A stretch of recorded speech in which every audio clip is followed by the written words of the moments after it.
तो हरे कृष्णा। तो जैसा कि आप सब जानते हैं कि कार्तिक मास जो है वो शुरू होने वाला है ना। तो इस महीने में कार्तिक मास जो है कल से शुरू हो रहा है और एक महीने तक रहेगा और इसका बहुत महात्मा है। तो मैंने जैसे बताया कि कार्तिक मास की जो अधिष्ठात्री देवी है वो श्रीमती राधा रानी है, इसलिए भगवान को ये महीना बहुत बहुत ज्यादा प्रिय है ना। और राधा रानी का की माता जी का नाम कीर्ति है, मैंने बताया, इसीलिए उनका नाम कीर्तिदा है। तो इसलिए इस व्रत का नाम जो है कार्तिक भी है। इसका एक नाम और है, उसको कहते हैं ऊर्जेश्वरी व्रत। और ऊर्जेश्वरी भी श्रीमती राधा रानी का नाम है। तो ये अत्यंत ऊर्जा प्रदान करती है। तो इस मंथ में जो कोई भी भगवान की भक्ति करता है, थोड़े से नियम का पालन करता है, उसको भक्ति में बहुत ज्यादा प्रगति प्राप्त होती है और हर तरह से धन्य ध्यान से वो परिपूर्ण हो जाता है। बहुत ओजस्वी हो जाता है। इंटेलिजेंट मंथ में जो है दीपदान किया जाता है। दीपदान का बहुत महात्मा है। अगर कोई व्यक्ति सारे यज्ञ को, सारी तपस्याओं को एक तरफ रख दे और एक दीपक अगर वो भगवान को ऑफर करता है, तो उसने जितने भी कितने भी पाप किए हो, भगवान उसके इस पापों को नष्ट कर कर अपनी भक्ति प्रदान करते। तो जैसे मैंने बताया कि कृष्ण जो है बहुत नटखट थे, बहुत से जो है चीजें करते थे, माखन चोरी करते थे, गोपियों के वस्त्र चुराते थे, इसलिए यशोदा माँ ने उन्हें पनिशमेंट देने का सोचा। है ना, आप लोग को भी पनिशमेंट मिलती है ना जब आप कोई गलती करते हैं तो मम्मी पापा से, है ना। तो ऐसे ही यशोदा मैया ने सोचा कि अगर मेरा लड़का ऐसा ही काम करेगा तो आगे चला डाकू बन जाएगा, तो फिर लड़कियों को इस तरह से छेड़ेगा तो फिर से ऐसा शादी कौन करेगा। तो इसको तो पनिशमेंट देना बनता है। तो उनको भगवान भगवान को देखो, उखल से यशोदा मैया ने बांध दी। तो भगवान के कर्म में बंधन नहीं है, लेकिन प्रेम के कारण, माँ के प्रेम के कारण वो बंध जाते हैं। सारे देवता ये लीला खड़े होके देख रहे, देखो भगवान को कोई बंधन नहीं है, कैसे भगवान ये लीला कर रहे हैं। तो भगवान ने सोचा मैं तो भगवान हूँ, अब मैं बंधन में आ जाऊंगा तो बाकियों को बंधन से मुक्ति कैसे करूंगा। तो उन्होंने एक लीला की। उन्होंने क्या किया, उन्हीं के आंगन में दो बहुत बड़े वृक्ष थे, है ना। तो ये वृक्ष जो थे, मैंने बताया ना कि भगवान के जो फाइनेंस मिनिस्टर कुबेर हैं, बहुत ही ज्यादा रिचेस्ट पर्सन, उनके दो बेटे थे, नलकूबर और मणिग्रीव। तो ये दोनों ऑब्वियसली जब बड़े फादर के लड़के होते हैं और ज्यादा धनी होते हैं तो वो बिगड़े हुए होते हैं, है ना। तो नशा कर रहे थे और कपड़े नहीं। तो नारद मुनि ने उन्हें श्राप दिया कि तुम मनुष्य जीवन, देवताओं के इतने पुत्र होकर ऐसे घृणित कार्य असुरों की तरह कर रहे हो, ऐसा करो तुम पेड़ बन जाओ। तो उनका सारा नशा उतर गया। उन्होंने तुरंत नारद मुनि के चरण पकड़े कि प्लीज मुझे क्षमा कीजिए, क्षमा कीजिए, कुछ तो दया कीजिए। तो उन्होंने कहा ठीक है, तुम दोनों पेड़ बनोगे, लेकिन नंद भवन में पेड़ बनोगे, और जब कृष्ण आएंगे तो तुम्हारा उद्धार करेंगे। तो फिर भगवान ने उनका उद्धार किया और उन्हें अपनी भक्ति प्रदान की। और ये सब जो लीला है, इसको सत्यव्रत मुनि जो थे उन्हें दामोदर अष्टक के रूप में लिखा है। दामोदर अष्टक। तो दाम प्लस उदर और अष्टक, तीन शब्द। दाम माने होता है रस्सी और उदर माने होता है पेट, है ना। तो यशोदा ने रस्सी के भगवान के पेट को से बांधा था, इसलिए इसका नाम दामोदर है। और अष्टक का मतलब 8 स्टेंजा। तो 8 स्टेंजा में दामोदर अष्टकम को बताया गया है। तो जैसा कि आपने देखा, उसमें बताया गया है कि दामोदर अष्टक में जो फर्स्ट स्टेंजा था उसमें देखा था आपने कि जो नमामीश्वरम सच्चिदानंद रूपम लसत कुंडलम गोकुले व्रजमानम यशोदा भियोलुक लाध्वमानम परामिष्ट मदंत ते धृत गोप्य। तो इसमें बताया गया है कि जो भगवान है वो कैसे है, सच्चिदानंद रूप है, और उनका जो मुख है अत्यंत सुंदर है, कानों में कुंडल है, आंखों में काजल है। लेकिन अभी क्या हो रहा है कि भय से उनकी आंखें व्याकुल है, क्योंकि यशोदा मैया जो है उनको मारने के लिए छड़ी लेके घूम रही है, और उनसे बचने के लिए कृष्णा जो है कभी इधर भाग रहे कभी उधर भाग रहे। ठीक है। रुदंतम मुहुर्नेत्रम युगम ब्रजंतम कराम्भोज युग्मेन सातंक नेत्रम मुंह श्वास कंप त्रिरेखा कंठ स्थित दैव दामोदरम भक्त बद्धम। तो अभी क्या हो रहा है, जब मैया ने पकड़ लिया है पिटाई करने के लिए, अब वो डर गए हैं कि अब तो मेरी बड़ी पिटाई होगी, पता नहीं क्या होने वाला है। तो बच्चे क्या करते हैं, रोते हैं। आप सब भी रोते हैं ना। तो वो भी रोना शुरू कर देते हैं, और जब रोते हैं तो ऐसे ऐसे रोते हैं तो उनकी आंखों का जो काजल है पूरा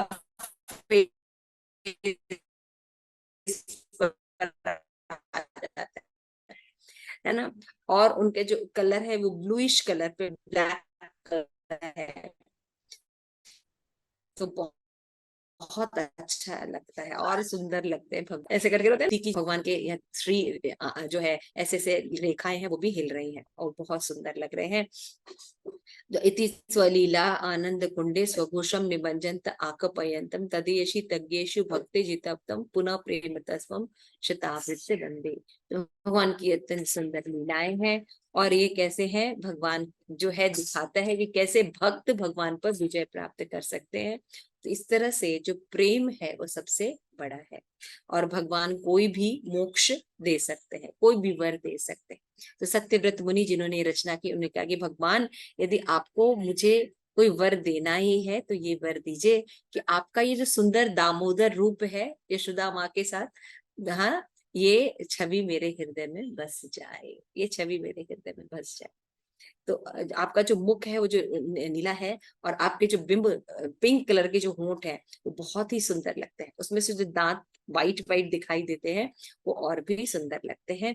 भगवान ये यही जो आपका जो रूप है मेरे उसमें बस जाए, तो बस मैं आपसे यही लाभ चाहता हूँ और कोई लाभ नहीं है।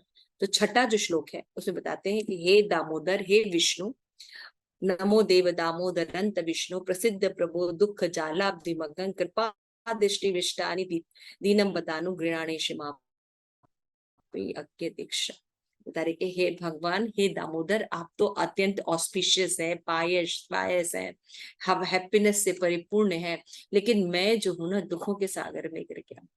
मैं आपको छोड़कर भौतिक जगत में आ गया हूँ जहाँ सदैव दुख है, धोखा है, ईर्ष्या है, द्वेष है, द्वंद है, कंपटीशन है। मैं परेशान हो गया हूँ, कृपया मेरी रक्षा कीजिए, मेरा उद्धार कीजिए, कृपया अपना दृष्टिपात मेरे ऊपर कीजिए।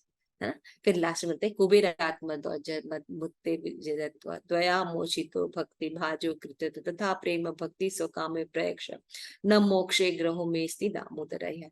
कि जैसे आपने कुबेर के दोनों पुत्रों का उद्धार किया, उनको भक्ति दी, उनका इतना फॉल्ट था, तब भगवान मेरे ऊपर भी कृपा कीजिए, क्योंकि आप ही मोक्ष प्रदान कर सकते हैं। इस दुनिया से अगर निकलना है, इस भौतिक जगत के दुखों से निकलना है, तो केवल भगवान की शरण ग्रहण करके ही हम निकल सकते हैं। तो फिर बोलते हैं नमस्तेस्तु धामने, है ना, स्फुरदीप्ति धामने त्वदीयोदरायात विश्वस्त धामने नमो राधिकाय त्वदीय प्रियाय नमो नंद लीलाय देवाय तुभ्यम। तो सत्यव्रत मुनि बता रहे हैं कि भगवान आपकी तो ये सब चीजें तो मधुर है ही है, लेकिन आपके साथ जो चीजें रहती हैं उनका भी महत्व पड़ जाता है ना। तो आपके साथ ये जो रस्सी है ना जिससे यशोदा ने बांधा है, ये भी धन्य है, क्योंकि ये साधारण तो हो नहीं सकती, क्योंकि आपको स्पर्श कर रही है। तो क्या है भगवान, इस रस्सी को भी मैं प्रणाम करता हूँ और साथ में यशोदा माँ को प्रणाम करता हूँ, लेकिन साथ में आपकी जो राधा है, जो जो परम प्रेयसी है, राधा के साथ में दामोदर को भी प्रणाम करता हूँ। और भगवान मैं आपको नमस्कार करता हूँ और आप कितनी सुंदर और मधुर अनंत लीलाएं। ठीक है। तो ये 8 स्टेंजा है, इनको पढ़ना चाहिए, रोज संस्कृत में पढ़ेंगे तो आपको याद हो जाएगा। ठीक है। और हम आपको शेयर भी कर देंगे कैसे गाना है, कैसे करना है, और आप अपना दीपक लेके भगवान को ऑफर करेंगे।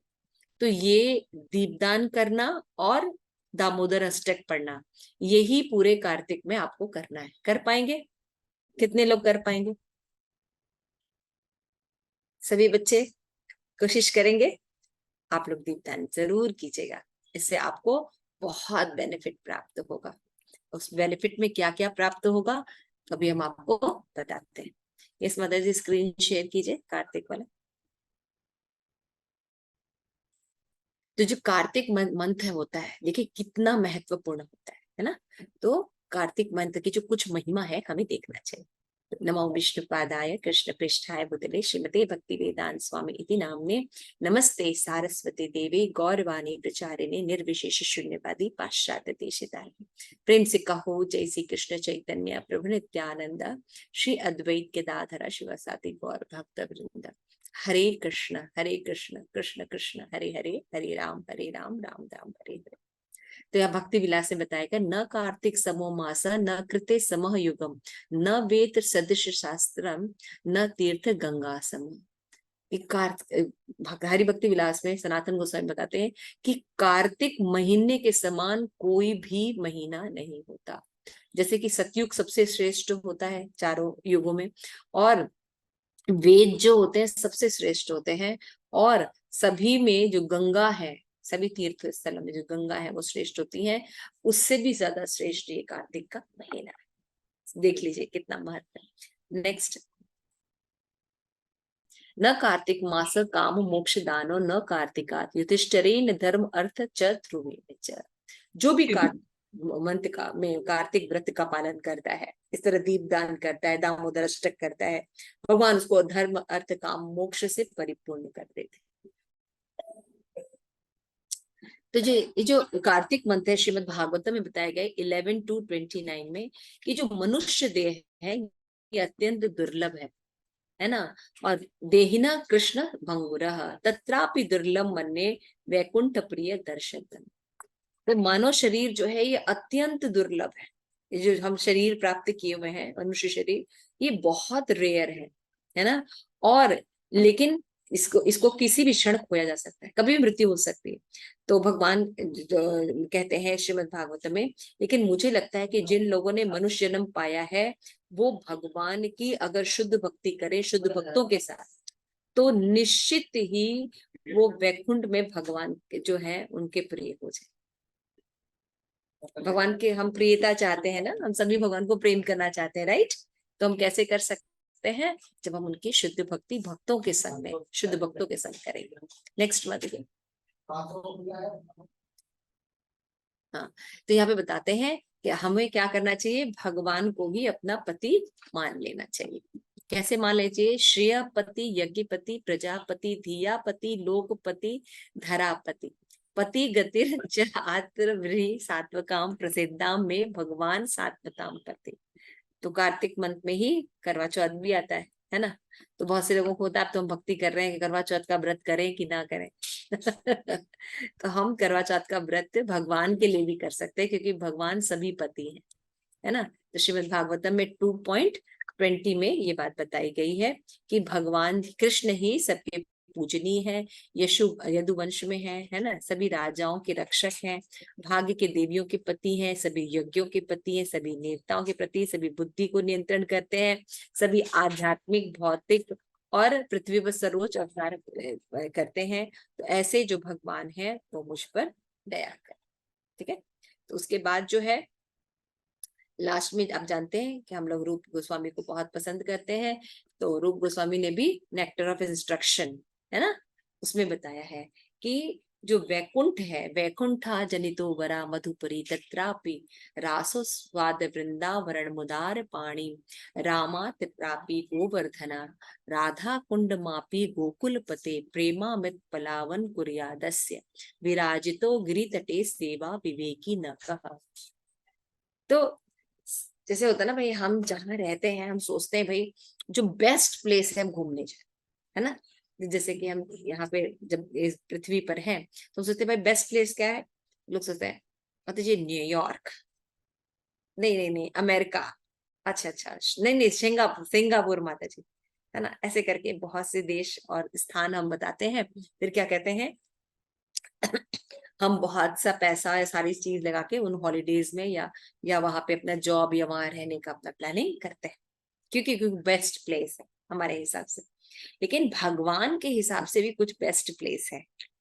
तो आइए देखते हैं कि रूप गोस्वामी हमें बताते हैं कि मथुरा जो है इस पूरे भूमंडल पे सबसे सर्वश्रेष्ठ स्थान है। और उसकी सर्वश्रेष्ठता क्यों है, क्योंकि मथुरा में भगवान ने लीला की है, वहां प्रकट हुए, इसलिए मथुरा श्रेष्ठ है। फिर बताते हैं कि मथुरा में से भी श्रेष्ठ वृंदावन है। क्यों, क्योंकि वृंदावन में भगवान ने अपने सभी फ्रेंड्स के साथ गोपियों के साथ भगवान रास लीला करते हैं, रासलीला सर्वश्रेष्ठ है, इसलिए वृंदावन बहुत अच्छा है। लेकिन उस वृंदावन में भी जो गोवर्धन है वो बहुत ही ऑस्पिशियस है, क्योंकि वहां पे भगवान जो है अपनी पर्सनल लीलाएं भी करते हैं। और उन्हीं गोवर्धन में, गोवर्धन तो बहुत बड़ा है, उसी गोवर्धन में दुनिया का, पूरे प्लैनेट का जो सबसे सुंदर ऑस्पिशियस क्षेत्र है वो है श्याम कुंड और राधा कुंड। और उसमें से भी जो श्रीमती राधा रानी का जो कुंड है, राधा कुंड, वो पूरे वर्ल्ड में, पूरे यूनिवर्स में सर्वश्रेष्ठ है। समझ रहे हैं? तो राधा कुंड जो है सबसे ज्यादा सर्वश्रेष्ठ है। और मंत्र है, किसका मंत्र है? कार्तिक मंत्र। अधिष्ठात्री देवी कौन है? कौन राधा बताएगा? Rani. Radha Rani. Pinky, very nice, thank you. तो अधिष्ठात्री देवी राधा रानी। अब आप सोचिए, पूरे वर्ल्ड में सबसे बेस्ट मंत्र आपके पास है, तो क्या हम एक दीपदान नहीं कर सकते? है ना? क्या हम भगवान को प्रणाम नहीं कर सकते? क्या सुबह उठ के चैंटिंग नहीं कर सकते? या कुछ श्रीमद् भागवतम या भगवत गीता के एक दो श्लोक नहीं पढ़ सकते?